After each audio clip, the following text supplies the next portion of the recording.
And for more, let's cross live now to Israel, where the longtime director of the Prime Minister's press office, Daniel Seaman, joins me. Daniel, thank you so much for your time. What can you tell us about this devastating attack and other hits from Iran overnight?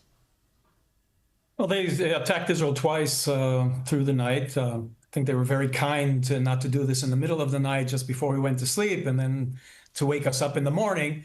But that cynicism is part of our attitude here. The first attack, there were no real casualties. The second one, they hit in Tel Aviv area, and the other one is in the hospital in Soroka, which completely destroyed the whole part of that hospital. The interesting thing is that yesterday, Soroka evacuated that entire part of the hospital, understanding that it is not secure enough.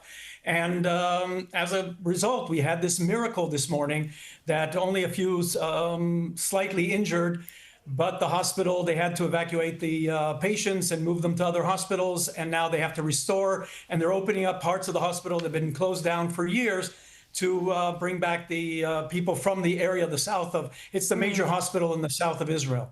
So we constantly focus on the fortunate aspect of it and not at the tragedies. Daniel, when you see that Iran continues to deliberately target civilians, a hospital, does this increase pressure on the United States, on Trump, to step in and support Israel? I can't speak for the Americans. It's not us, and we're not looking for them to do that. And we've been able to take care of this very well on our own. But our point is that this is not Israel's battle. We have been thrusted into the center of this because Iran, for many years, has built this through this tentacles of the octopus, have built this attempt to annihilate Israel, which they call the little Satan.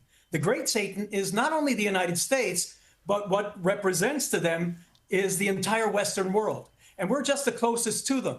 So what their intent or intention was to rid themselves first of us. And then, they were building intercontinental ballistic missiles.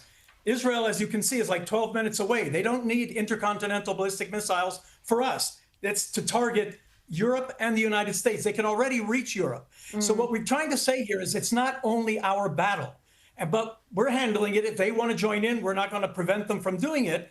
But right now, we understand what our mission is here, and our goal is to rid them of the ability of having nuclear weapons so they don't pose an existential threat to Israel anymore. Indeed. Daniel, Netanyahu has responded saying that the tyrants of Tehran will pay. Already, all of the senior leadership, particularly the military leadership, have been killed. So could this mean, do you think, that it's possible the supreme leader will be targeted? I don't know. We can't say what could or could not happen. There are many things that have to be taken into consideration with the targeting of a religious leader. Not only we may not like the religion, but still he is a religious leader for many on their side.